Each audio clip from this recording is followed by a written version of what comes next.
My boy is strong. Even before I really knew what it meant, I knew it was important. Maybe it was the way my dad said it, or the look in his eye when he was saying it to me. But I knew it mattered a lot. You know those things in life that you're willing to make great sacrifices for?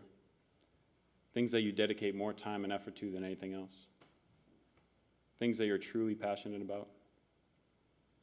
Think of these things when I talk to you today. I've found that in my life, these passions and things that I sacrifice for have helped shape me as a person. So first off, sports.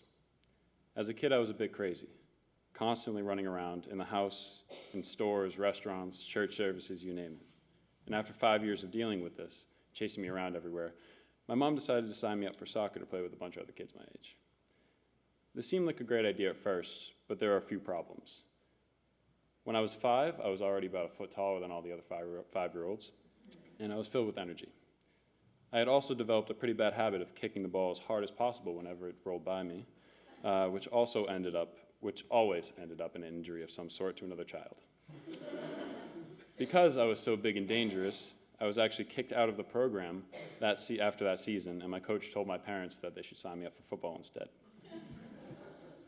You could say it was an interesting start to my athletic career. Now fast forward to October 3rd, 2009, 8th grade. I'm in my room, pacing back and forth in frustration. My family is all upstairs, but I don't want to see them. I had just returned from another horrible football practice, and I was fed up.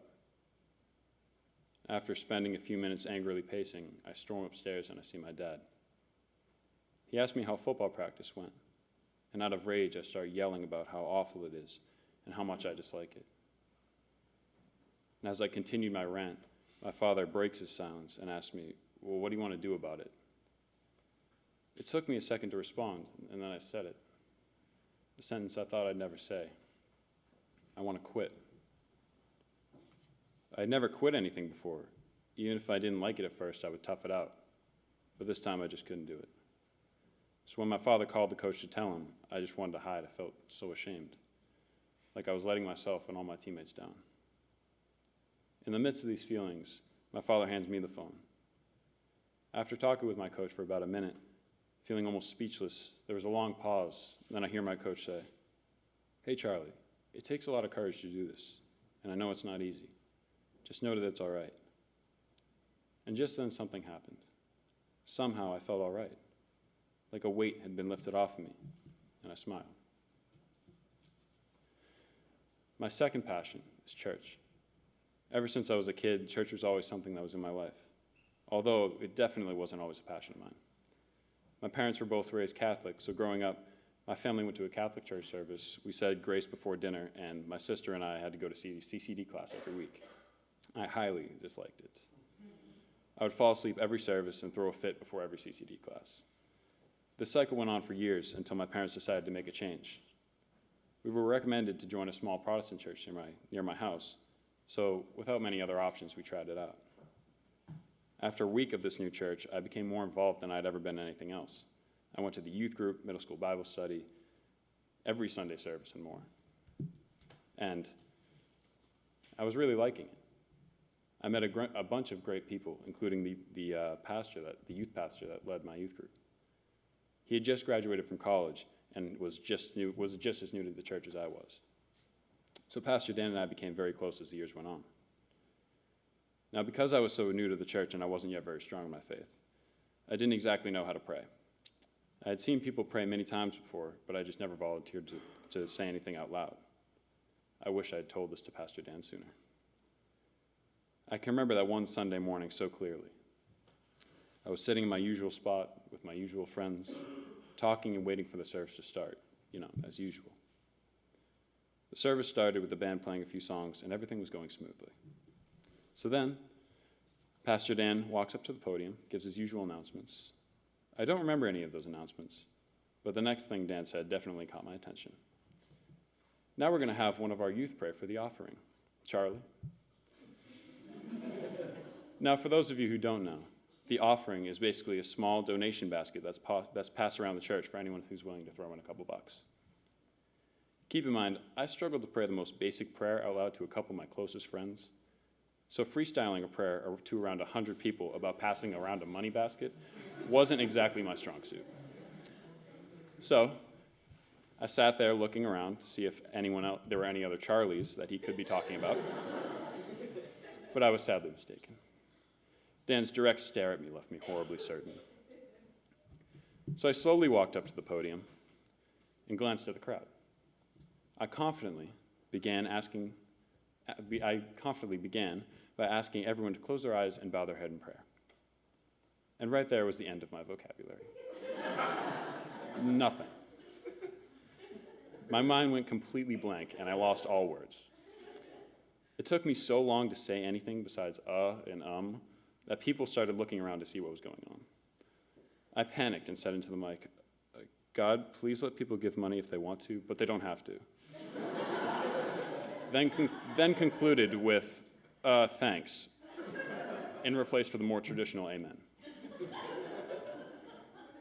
I walked off stage and found a new seat in the very back section.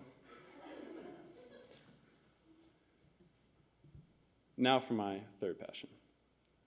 As I started to think about my greatest loves and my strongest passions, the first thing that came to mind was my family. My family consists of both my parents, my older sister, my younger sister, my dog Biscuit, and myself. Now, if having two sisters has taught me anything, it's that I'm completely incapable of being right. If you have sisters, you may understand. Over the years, I've gotten used to being wrong all the time, but I highly disliked it when I was younger. Now, the reason I keep saying really dislike and highly dislike is because I've been brought up avoiding the use of the word hate. All through life, I've heard my friends constantly say that they hate something or someone, never really having any regard for how powerful the word is. As a kid, I wasn't highly influenced by my friends, mostly because of what my father taught me. He would tell me, "Be yourself. You don't ever need to do what your friends are telling you. My boy is strong. Don't ever be afraid to use that strength." So as the elementary days passed and Little League Baseball began, I was getting taller, stronger, and a newfound confidence started to show in me. After every game, win or lose, my father would congratulate me. To him, it didn't matter. He would be there for me no matter the circumstance. Every Friday afternoon, my mother, two sisters, and I would drive down to the old rundown Prescott softball field to watch my father play on the Trinity Church softball team. The game began, and along with the cheering. First batter up, it's John Sheehan, or Mr. Sheehan to me. The ball is hit, and Mr. Sheehan runs to first. Everyone cheers, and my friend Jack yells out to his dad, "Hurry up, Tubby, run." Jack and I laugh. Before you know it, the largest man on the field meets home plate. This is my father. He swings and runs hard to first base. Without thinking, I yell out, "Go, Tubby, run faster." I was about to laugh when my father gave me a look that shook me. His eyes wide, with a weak expression as if he'd been shot. My heart sank, and an uneasy feeling of sickness came over me. His eyes filled with disappointment and insecurity. It was the realization that I had truly let my father down that hit me deep and made me want to cry. I sat there on that field thinking I had failed him. It was later that week, sitting in Mr. Famigletti's sixth-period math class, where I thought of a great way to make it up to my father. I grabbed a piece of paper, sketched a picture of a tall, thin, overly muscular man that somewhat resembled a superhero. Over the picture, I wrote, "My dad." I brought this picture around to my classmates that knew my father and asked them all to write something nice about him. By the end of the day, I must have had at least 25 comments and signatures from various people in my grade. On the back of the paper, I wrote a paragraph that expressed my sorrow and regret, just asking for his forgiveness. It took me a couple days to build up the courage to give it to him, mostly because I didn't think he'd accept it. I was highly mistaken. As soon as he saw it, he gave me a huge hug and all was forgiven. Now, these stories aren't about any bad football practice, unusual church service, my father, or even my passions. These stories are about failure. I fail sometimes, and so does everyone else in this world. I've come to the realization that failure is a part of life, and with every mistake comes a great opportunity to make things right. Maybe in my own life, and maybe in someone else's. I've learned that accepting failure is the only way a person has truly failed, but accepting forgiveness is the only way a person can truly overcome that failure. My boy is strong. The words echo in my head every day. They help me stand up here in front of you, out of my comfort zone as I talk about myself, something that hasn't been easy for me.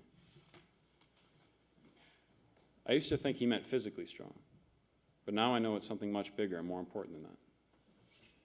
I know that as I stand here, I will need that strength again, probably many more times in my life. And it will be for even bigger things than football, practice, or church. I'll need to be strong to persevere through failure, and I will need to be strong to forgive others and receive forgiveness myself. These experiences I've mentioned today have been great practice for me, and I will be ready and strong when those times come. My message to all is that you are strong as well, and you should never be afraid to use that strength. Thank you.